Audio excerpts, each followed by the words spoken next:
This is our third webinar of TILE, and we are very lucky that today we have Dr. Pooja Agarwal joining us.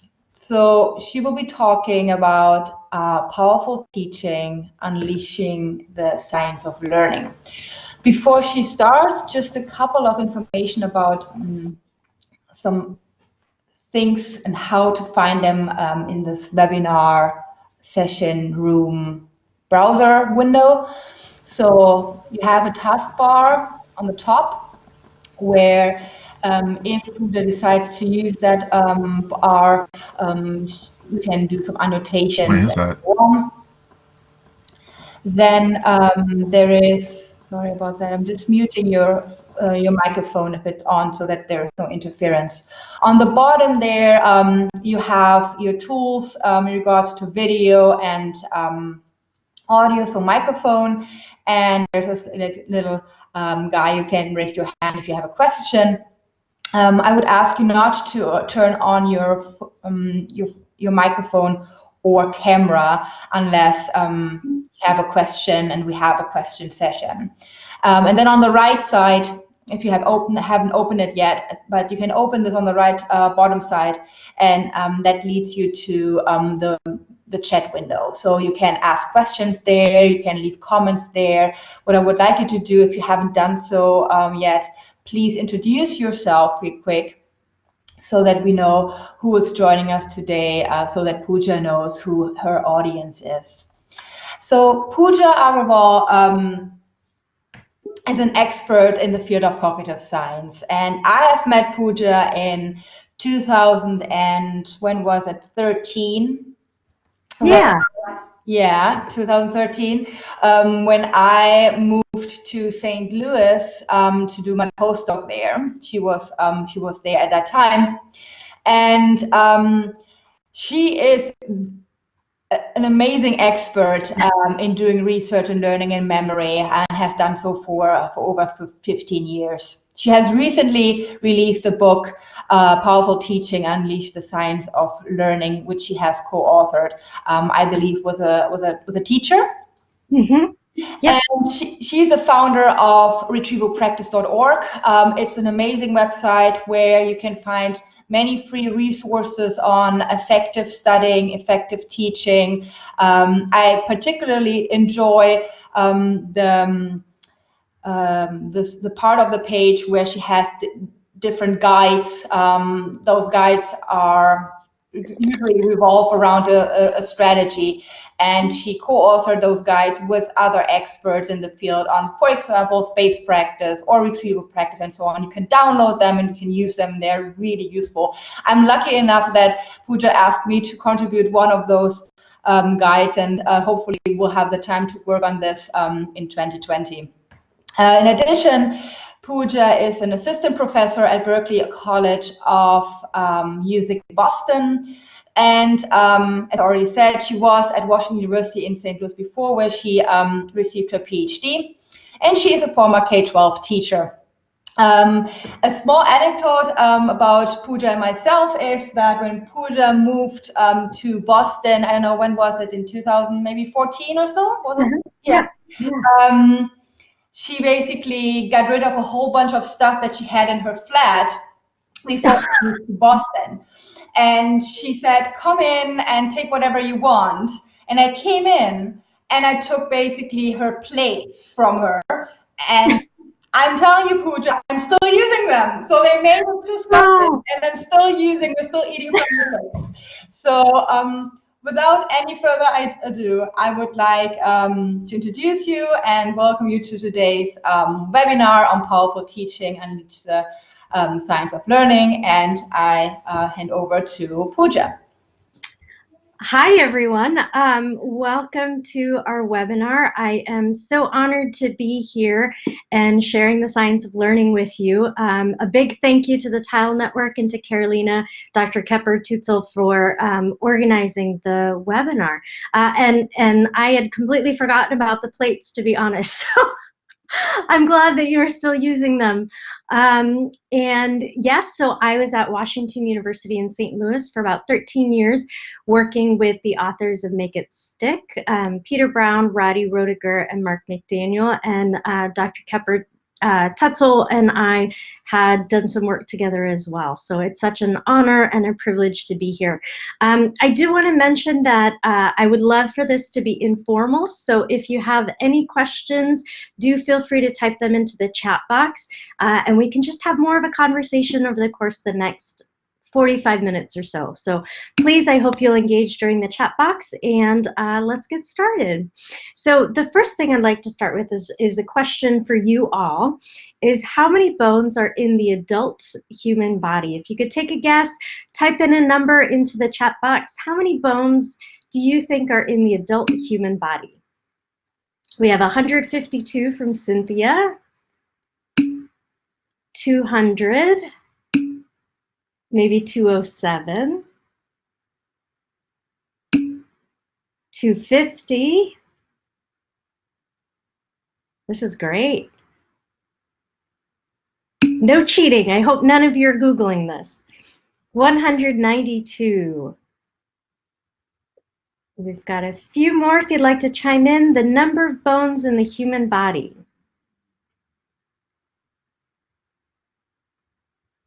And the correct answer, Eva, you are the closest. It's 206. So all of us here on the webinar most likely have 206 bones. So it's just a fun little trivia fact that I like to start out with.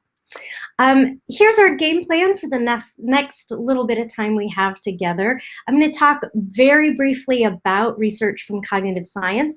What I really want to focus on is practical strategies for our classrooms as teachers. So I teach psychology and neuroscience with college students in Boston.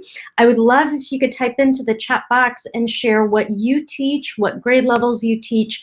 And so I want to make sure we focus on those practical strategies. We'll have time for an open-ended question and answers, and then some next steps. I like to make sure that we're discussing the science of learning and practical strategies, but then also what you can do in your own classroom, in your own teaching after this webinar. So again, getting beyond the one and done of just today's webinar, but what does this webinar really mean for you? And as Dr. Kepper Tetzel had mentioned, I have a book that just came out called Powerful Teaching, Unleash the Science of Learning. And I co-wrote it with a K-12 teacher. Patrice Bain has been teaching grade 6 for about 25 years. And we're really excited about this book because it's an opportunity for us to share cognitive science and to share strategies from the classroom. It really is the first book that's been this partnership between a scientist and an educator. And Patrice and I have been collaborating and working together for about 15 years. She's a good friend of mine. And so we share a lot of examples and strategies from her classroom in grade 6, from my classroom in college, about social studies, about science, examples from teachers from around the world as well. And I wanted to mention just a few things that we include in the book because, of course, we can't cover it all today. The first thing we will be talking about today are power tools. So what these strategies are that we can use in the classroom. We've got plenty of more information in the book about what we call keeping it real. So going through kind of challenges that we all experience in the classroom. So how do we use these strategies without adding more to our plate? How do we get students involved in that process? We've got information about also how to have conversations with parents, how to create an environment that makes all of these strategies not just successful for learning, but inside the classroom as well as outside the classroom. And then we also have 2 whole chapters on professional development. So Patrice and I are very passionate about making sure that this book empowers you and empowers teachers to take this into their own classrooms because you know your students best. So we've got 2 full chapters about how to create your own webinars, how to create your own professional development and CPD, discussion questions for book clubs and study groups as well. So you can find more information about our book at powerfulteaching.org. You can download some free resources as well, free templates, and there is also the Amazon link to the book. And I should mention the book is also available in hardback, in audiobook form, and in ebook Kindle. So we're going to jump right into these power tools. I'll share again a very small amount of research in about 2 minutes and really focus on practical strategies. And we're going to cover 3 out of the 4 power tools that are in our book. So the first one, retrieval practice, is sort of the foundation for all these power tools. Then spacing and what we call feedback-driven metacognition. We've got a 4th power tool called interleaving, but you'll have to stay tuned for that and read more about that in Powerful Teaching. The reason, before I get to what these strategies are, the reason that we really are dedicated to using these power tools in our classrooms is that they're research-based. So there's a lot of research supporting how and why they improve learning, and they're research confirmed, meaning that we're all great teachers. We already use these strategies. And this research confirms that what we're already doing improves learning. At the same time, how can we make sure we're using these power tools more intentionally? They're also very flexible. So there's a lot of research from different content areas. I see that many of us teach different age groups, undergraduate, postgraduate, many different types of content. I love this. Bakery and urban planning and science and the legal profession, and these power tools really help with all kinds of different content, age groups, types of students. And what I hope to share with you today is how to use these research-based strategies without additional prep time, without additional grading, with really not a whole lot of extra time during our lessons as well, so that we can really get to it and improve students' long-term learning. So here is a very, very basic 3-stage model of learning. And just briefly, what we typically think of as that first stage is what we call encoding. It's getting information into students' heads, whether it's through lessons or when students are reading their textbooks. We try to encode or get information into students' heads as the first step. And we typically think of that being the core component of the learning process. We then move on to the storage phase or storage stage, where we hope that with all that encoding, that information really does stick into students' heads. We want it to get stored, and then we assess learning. Is it the case that students encoded information, that it got stored in their heads? And so we assess to see, did they learn what we want students to learn? And can everyone hear me and see me? I should have double checked. Great, okay. And so we typically think again of that first stage, getting information in, hoping that it sticks, and then assessing learning. And something I love about this research from cognitive science that we've been conducting is that as educators, we typically focus on that first stage of encoding, of getting information in, and we know that such an important part of improving long-term learning is getting information out. So for instance, with my college students, they're musicians. Oh, can you still hear me? Just a moment. Okay. With musicians, for instance, we have to practice our instruments. We can't just get information in and watch someone or listen to someone. You have to practice your instruments.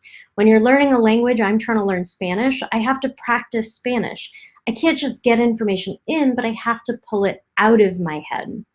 And that's a really key part of learning. So how can we be more intentional about helping our students pull that information out from their heads? So this idea is what we call retrieval practice. You're retrieving what you know, you're retrieving and bringing information to mind. And a lot of this research demonstrates that this retrieval benefits basic fact learning, but also richer, higher order learning. I did my dissertation research looking at how retrieval practice can benefit complex learning for middle school students and college students, and also improve their transfer from one knowledge domain to another. A really key complex process of learning. And there's been a whole wealth of research conducted in laboratory settings. What has really excited me is that more and more we've seen a growth of research in classroom settings. So here's the tiny bit of research. It's just one slide.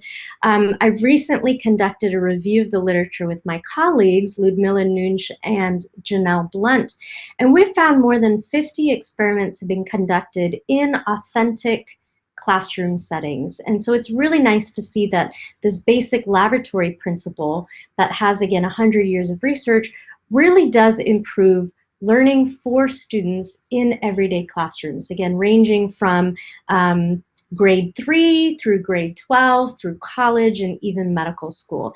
And as some mentioned, there's been research in postgraduate education, in the legal profession as well. So there's been a lot of research. I'm not going to go through it. You can find more information on my website at retrievalpractice.org, and you can sign up for weekly emails where I share this research, and I also share these practical strategies. So in terms of research in the classroom, again, Patrice Bain, my co-author of our book, and I and the authors of Make It Stick, Roddy Roediger, Mark McDaniel, and our colleague Kathleen McDermott, have spent more than 10 years doing research in K-12 classrooms. And all we did for the most part with this large amount of research we conducted is we engaged students in retrieval practice. And typically that was 2 or 3 short quizzes, took 5 minutes or less, that we sort of included in teachers' lessons. And with just these quick quizzes, we were able to raise students' grades from a C to an A level. And also we were able to measure learning over the long term. So a lot of laboratory research has looked at how well does retrieval practice improve learning in 1 day or 2 days or over the course of a week. And we were able to look at how retrieval practice statistically significantly benefited student learning 3 months later, 6 months later, and even 9 months later. So these brief quizzes were really powerful in these classroom settings, and we have so much research that we love sharing. Okay, so that's the tiny bit of research. Let's get to some practical strategies. Again, if you have questions, if these are strategies you already use, please do type into the chat box or raise your hand. I'd love for this to be a conversation. As I had mentioned earlier, we're all great teachers. We already do a lot of this use of power tools, and I want us to really think about how to, again, incorporate more power tools and make it more intentional. So here's a simple switch for retrieval practice. We typically start class by saying, all right, class, here's what we did last week. We learned about sleep and REM cycles, or we learned about urban planning and this key concept. Here's what we did, moving on. And that focuses on the first stage of encoding, getting information in. A simple switch to retrieval practice is to just ask students, what did we do last week? So that students are pulling that information out. You can give them 1 minute to write down their thoughts and follow this up with think, pair, share. So again, instead of us trying to get information into our students' heads, we want to pull that information out. So really just switching from telling to asking takes no more than a minute. It doesn't have to be graded at all, and students can even retrieve it and you can move on. So it's a really nice way of emphasizing this first power tool of retrieval practice. Here are a lot more strategies. The first one that has become really popular is what we call brain dumps. Scientifically, in the literature, we call this free recall, where you ask students to just brain dump, retrieve, write down everything they know.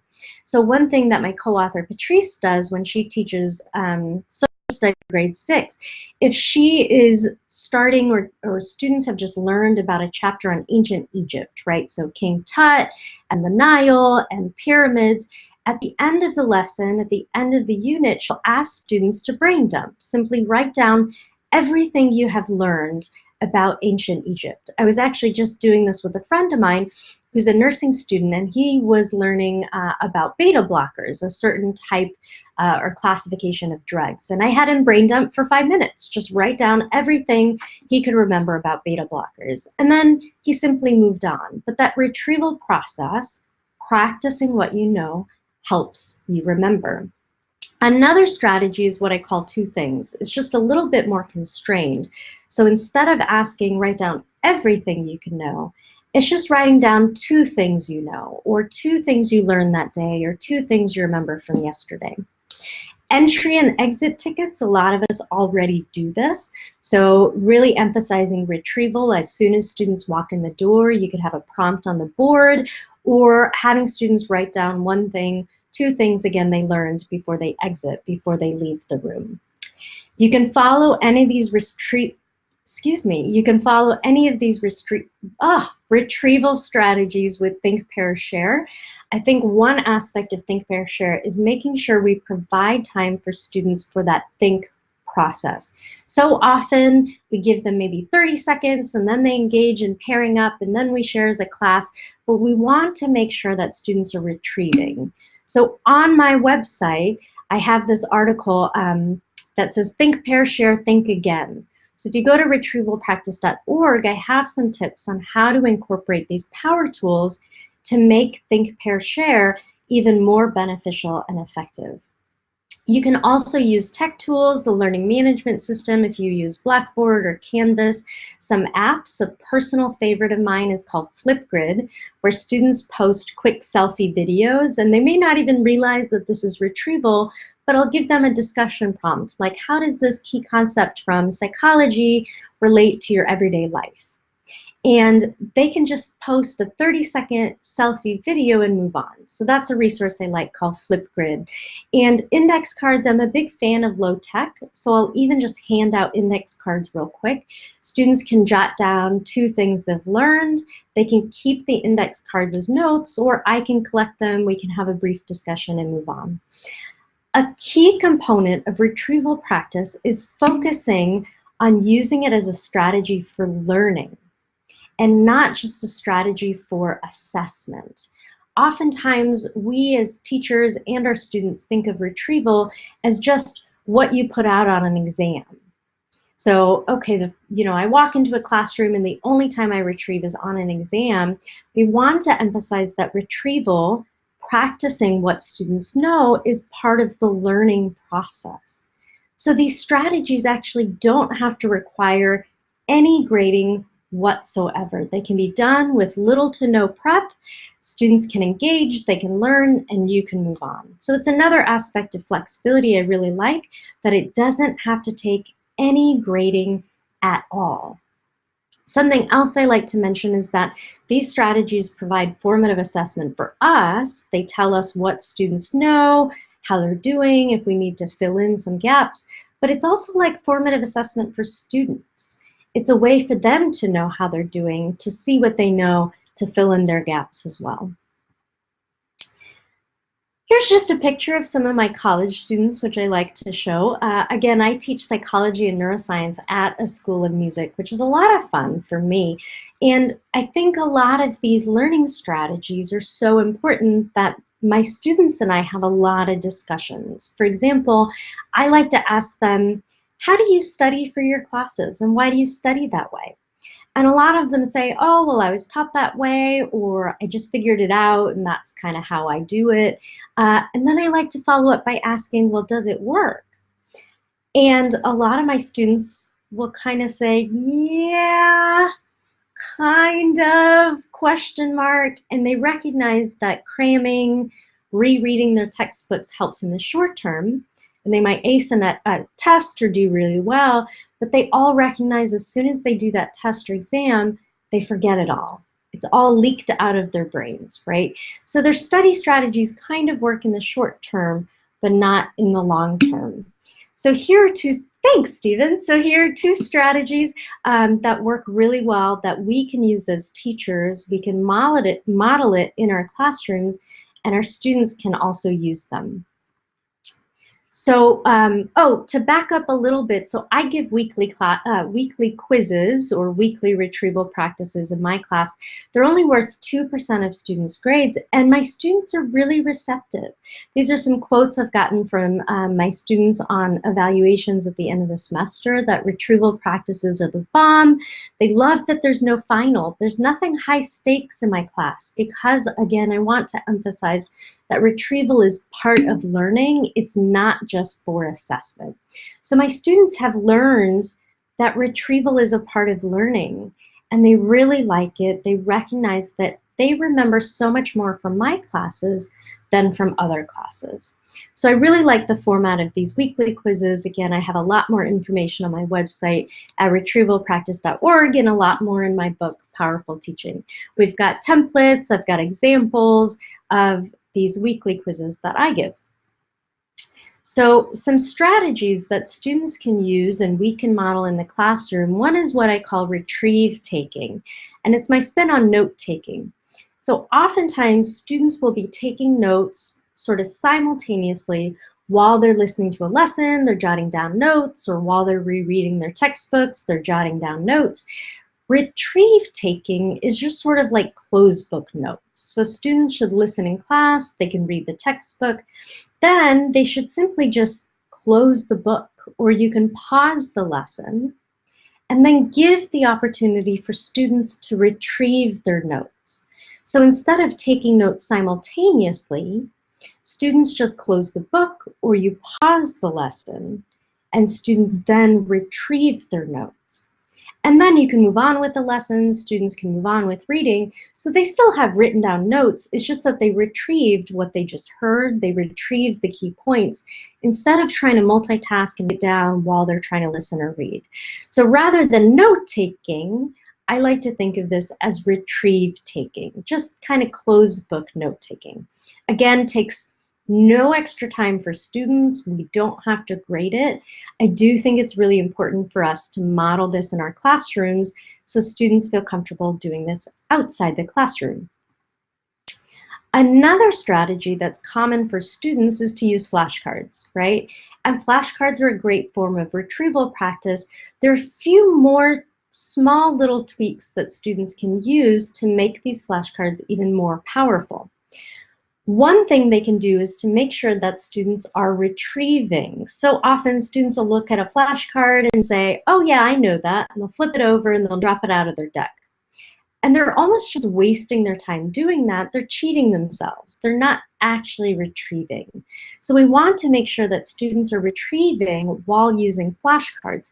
They can say the answer out loud, they can write it down before they flip that card over.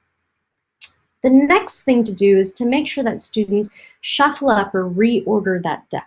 So this is kind of what we call interleaving. Instead of having students going through a flashcard deck start to finish, when they finish a deck, they should just shuffle it and go through it again. That's an added challenge that will help them learn over the long term. And then the third step is to repeat.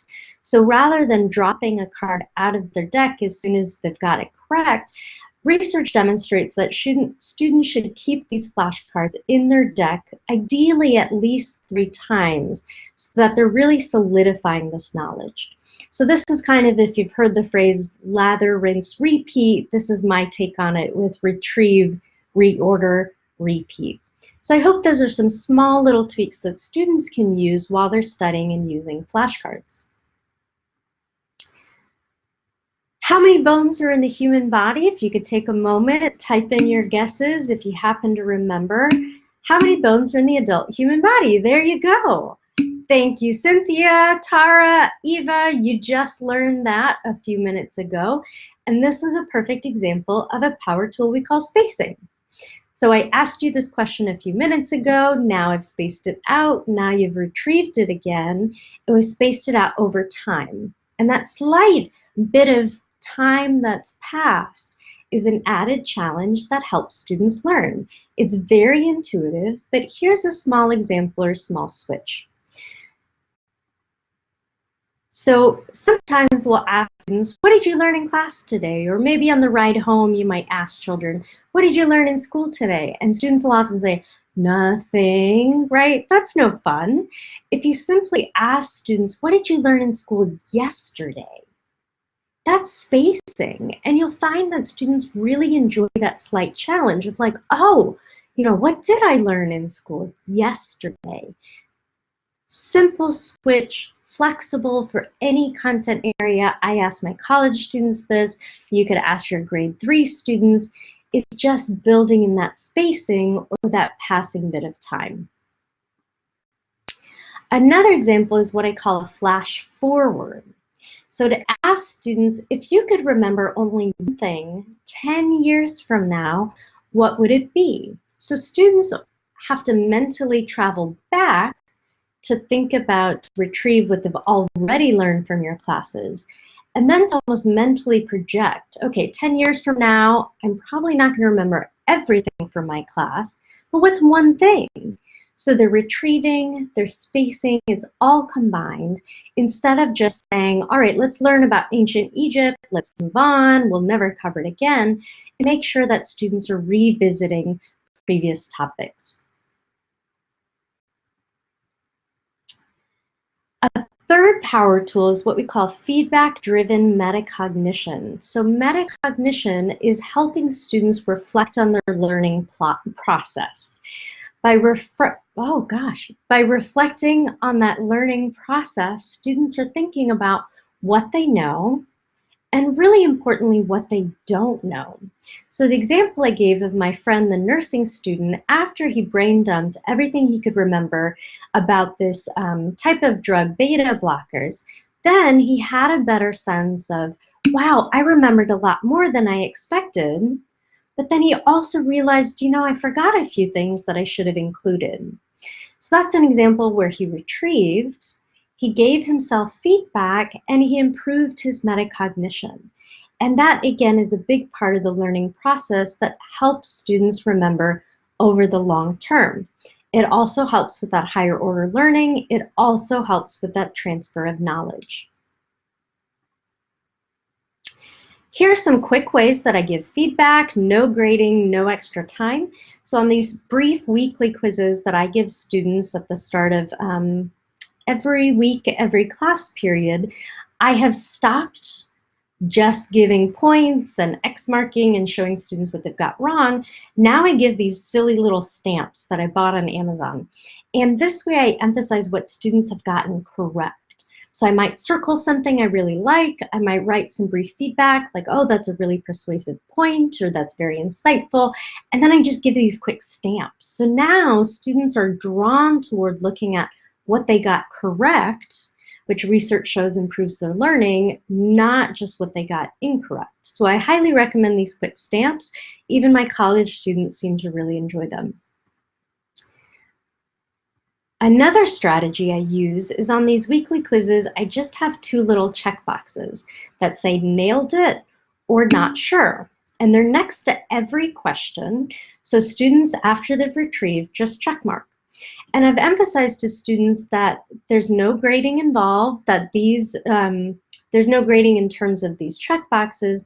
I don't actually even look at them very often, but when I hand back students graded quizzes the following class or next week, they can see if there was a disconnect. So for instance, maybe they check mark not sure, but they got that question correct, and they got that question, their retrieval was really rich. So they can see, wow, I wasn't sure, but actually I got it correct. Or maybe students had marked nailed it, but they were missing a key piece of information. So it's sort of a note to your future self that students can provide themselves. It takes no extra amount of time. They just simply check box it.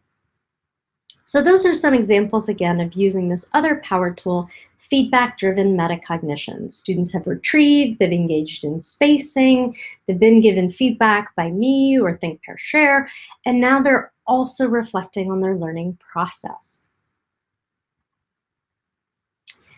Okay, I've been talking a lot. I've been doing a lot of encoding. Why don't we take a moment? I'm going to wait. Please provide what questions you have in the chat box. I've also got a few questions here in case anyone's interested. So we'll just take a few minutes. Please retrieve, type into the chat box, what questions do you have? I'm going to drink some water.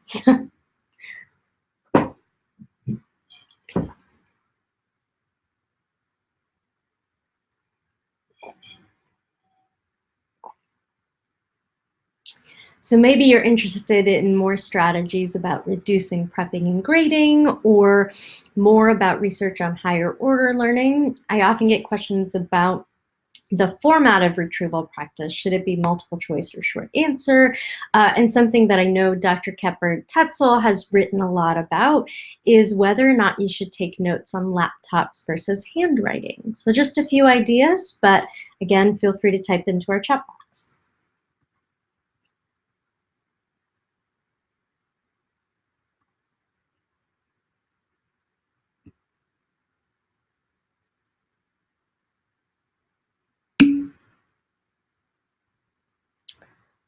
Thank you, Ian. The difference or the distinction between retrieval practice and spaced practice. So of these two power tools, the way I like to think about it is that retrieval practice is the foundation for learning. So students can retrieve, that's really helpful. Spacing, for instance, might be where a student could read a chapter on I don't know, a chapter about neuroscience from their textbook. And then let's say they space it out, so the next day they reread the textbook, and the next day they reread it. That's spacing, it's spaced out over time, but students aren't engaging in retrieval practice at all. You could space things out over time, but you might be just doing something super ineffectively like rereading. Retrieval practice, again, is pulling information out of mind, and when you take that foundation and build spacing on top of it, now you've got strategies that are really effective. So I had you retrieve the number of bones in the adult human body, and then I spaced it out over time. So combining those two is really important. That difference, retrieval is pulling information out, that spacing is spacing out things over time. Now you could have retrieval where it's not spaced at all. I could teach you something about King Tut, or about, I don't know, about a legal concept, and then I could ask you right away to retrieve it. So I could tell you all about REM cycles and sleep cycles, and then ask you immediately, what do you remember about REM cycles? And we need that little bit of forgetting. So again, you could kind of do retrieval without spacing, you could do spacing without retrieval, but if you combine them, then you really promote long-term learning. So thank you for your question, Ian. Let's see, Cynthia asks, strategies for engagement of adult learners. Yes. So accurate document production, how to make activities fun and challenging. I love that. So I recently had the experience of teaching adult learners online. So these were graduate students learning about cognitive science, and they ranged from about age 40 to age 60. They all had full-time jobs. They're learning about cognitive science on top of what they're doing. And I really feel strongly, and we know based on research, that these exact same strategies work just as well. So when I started classes with my adult learners, I still had a retrieval practice. This was online using Google Forms. And I asked my adult learners, what do you remember from last time? What was something you really enjoyed from the reading? And then I gave us a foundation for discussion. So students knew to expect that these retrieval practices were going to happen. I didn't grade them at all, but my adult learners enjoyed that process. And it's almost like something fun, I think, for adult learners. If anyone listening and watching really likes pub trivia, maybe you go to a bar, you quiz yourself, you're enjoying time in company with friends. But in pub trivia, for instance, or if you're watching Jeopardy, we like testing our knowledge. And so maybe one way to think about it with adult learners is that class can just be sort of like pub trivia. We really have fun retrieving in everyday life outside the classroom. So thinking about how can we bring more of that inside the classroom. And again, emphasizing that retrieval is just a part of everyday life, I think makes a big difference, especially for adult learners. Other questions? We'll take another moment and then we'll move on to next steps. But let's just take another moment for any questions you have.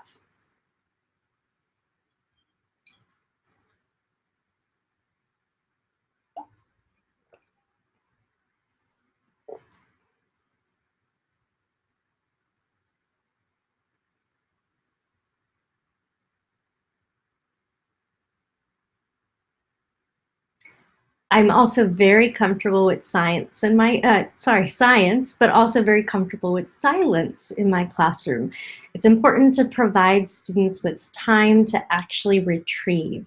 So about 40% of my students are also international students who are English language learners. And I find that that think component, the retrieving, writing down what we know, provide students that time before being put on the spot, before suddenly having to pair and then having to share, is giving students that space. So I have some photographs of where my students are retrieving, and it looks like they're taking an exam, but they're actually just writing down their thoughts in silence. Oh, and thank you for the question. My current classes with my college students are about 20 to 30 students. I feel that many of these strategies also apply if you've got 150 students in a lecture hall.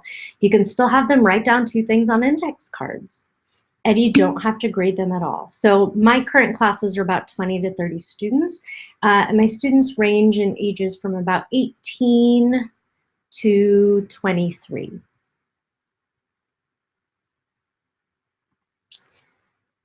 So one question I like to ask is, why do these power tools improve long-term learning? Why do they improve this higher order learning when it comes to retrieval, spacing, feedback-driven metacognition? Take a moment, type into the chat box. If you've got a piece of paper in front of you, you can also just jot down what's one reason you think why these power tools improve learning. You can also join us on Twitter. I'm at Pooja Agarwal. You can use the hashtag powerful teaching. You can use Tile Network as well. Yeah. So feel free to take a moment, tweet, write down one reason why power tools boost learning. Feel free to type into the chat box as well. And Dr. Kepper-Tetzel, how do you have your students brain dump with 100-person lectures? So what I usually do at the beginning of a class, I ask conceptual questions from the lectures before, and I have them produce the answer on paper or on their laptop, whatever they have in front of them.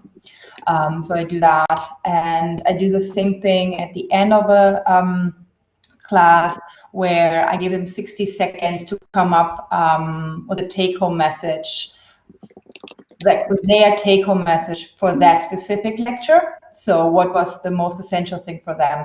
And they have to write it down, or they can also tweet about it if they want to use a specific hashtag.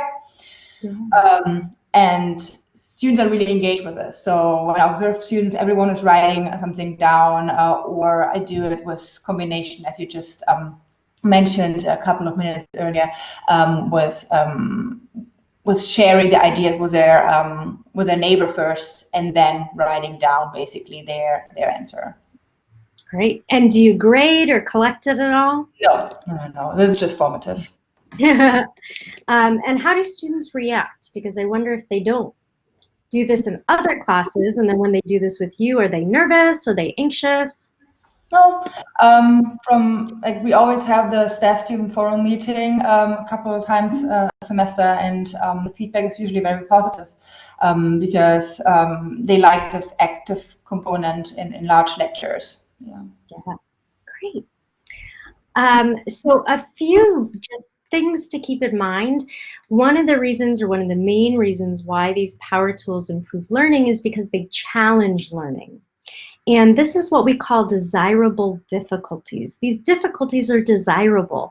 So as Patrice and I write in our book, Powerful Teaching, one quote we really like from a teacher named Lisa is that her students sometimes will say, you know, my brain hurts Lisa's response to her students is, oh, and that's a good thing. We're challenging your learning.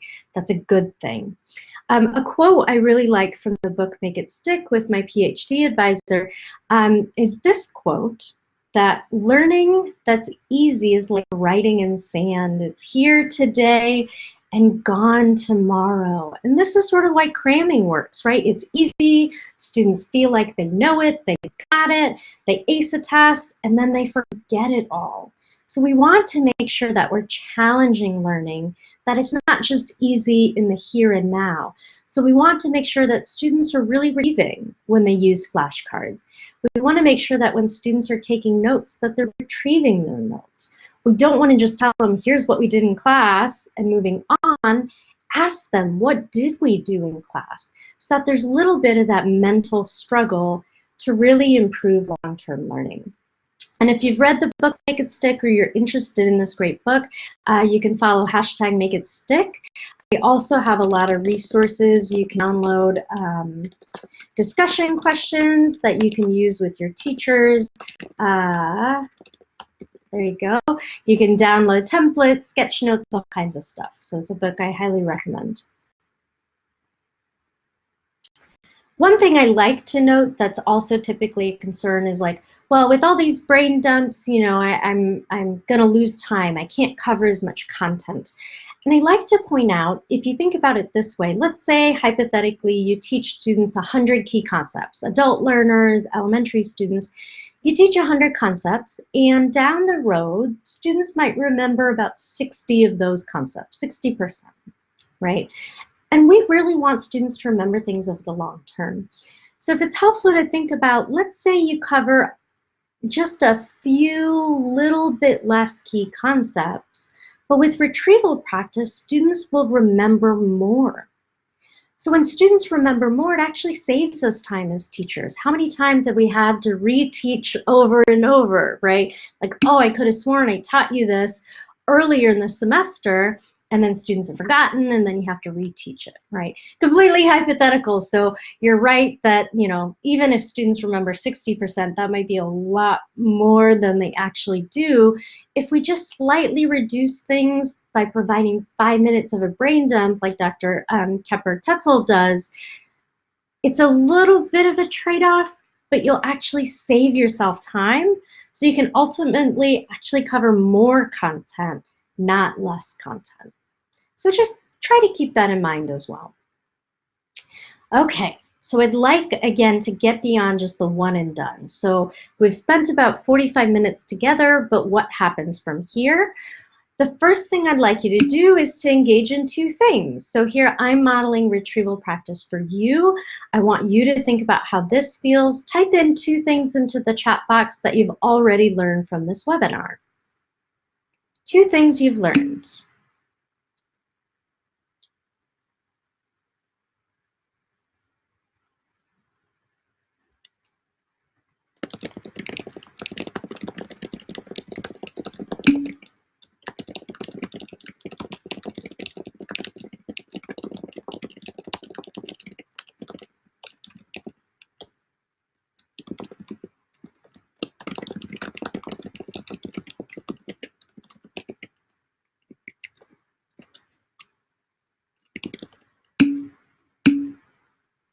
Brain dumps.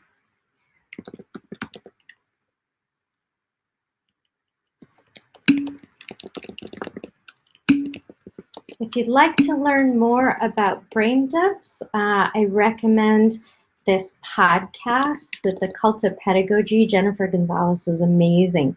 And so she and I talk about retrieval practice a lot in that episode. If you'd like to know more about my book with Cult of Pedagogy, myself and Patrice Bain, my co-author, and Jennifer Gonzalez have a really fun conversation about our book and more about these power tools as well. Yes, so thank you, Cynthia. Making sure spacing and retrieval are challenging. Oh, sorry, go ahead. So I want to just say something. Yeah, thank you. Because brain dump was mentioned quite often right now here. I recently went to a school in Jakarta, and the department there at the Jakarta Intercultural School, the Department of in Life Sciences, they do a lot of effective strategies already, so they are amazing, right? And so this one teacher was saying, you know, I do like this brain dump thing where every pupil in my class has a brain dump kind of booklet. And at the beginning of each class, they take the booklet and they do a brain dump. But sometimes it happens that they try to retrieve, but there's nothing. Like they cannot retrieve any of the concepts or definitions or how the ideas connect to each other and so on. And so is it still helpful? And I said, no. So if they're not retrieving anything, it's a problem. So we worked on this a little bit, and what basically we came up with is like a two-stage thing, just based on memory research, where first to do a brain dump without any cues or any hints or anything, and if they cannot retrieve any information, you provide them with small cues or cueing questions, and then they retry. So that at least at the end of that activity that takes about 3 to 5 minutes, everyone has recalled information, put it on the sheet of paper. So just to give a variation, because sometimes you want to do a brain dump, but it is probably the most difficult thing you can do in regard to retrieval. Yeah.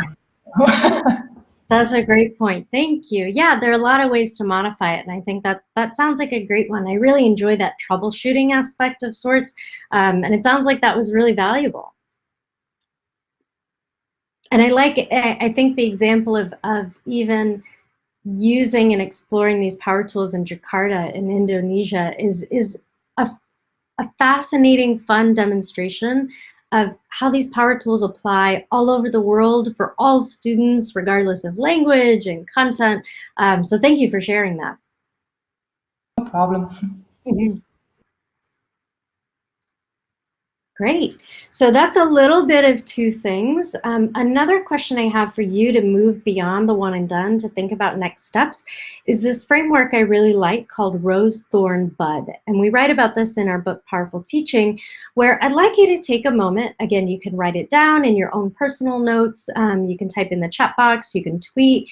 Is based on this webinar. What's a rose? What's something you're already doing well when it comes to power tools with retrieval, spacing, feedback? What's a rose? Something you're already doing well. A thorn, something that isn't quite going so well in your classroom. What's an area where students are forgetting a lot? Something that your students struggle to remember. What's that thorn? And then a bud, what's an idea you have? Just something growing, percolating a little bit when it comes to applying the science of learning. So a rose, something that's going well. A thorn, something that could be improved upon. It's a little sticky or prickly. And a bud, an idea you have, even just after today.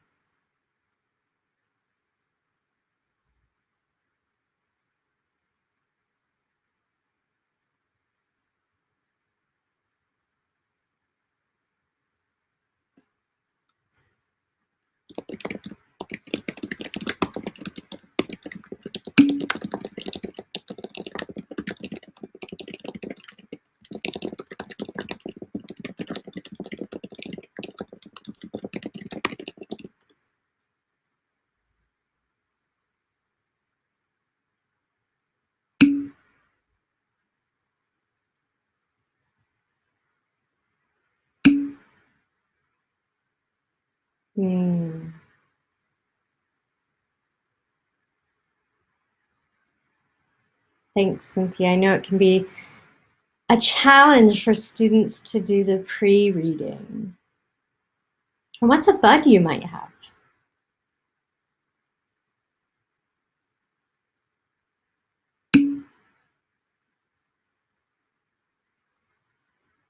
I love that that's going well. Retrieval in large lectures. A lot of people are hesitant about that. I'm glad that's a rose.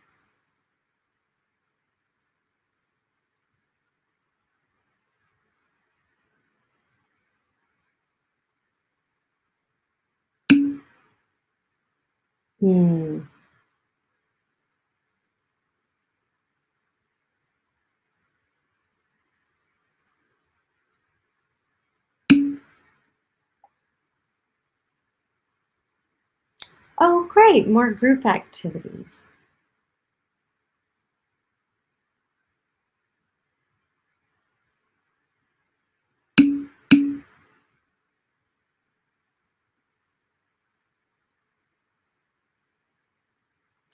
Thank you, Ian. Yes, as a bud, and how these power tools increase student confidence. It's so important. There's a lot of research that's been out there about how when students remember more because of these power tools, it boosts their confidence. They're no longer, or at least it reduces anxiety before high stakes exams because students have better metacognition. They know what they know. They know what they don't know. They're already familiar with the feeling of retrieval, and so it improves their confidence and decreases that test anxiety. So I love that you're thinking more about how to increase student confidence with these strategies.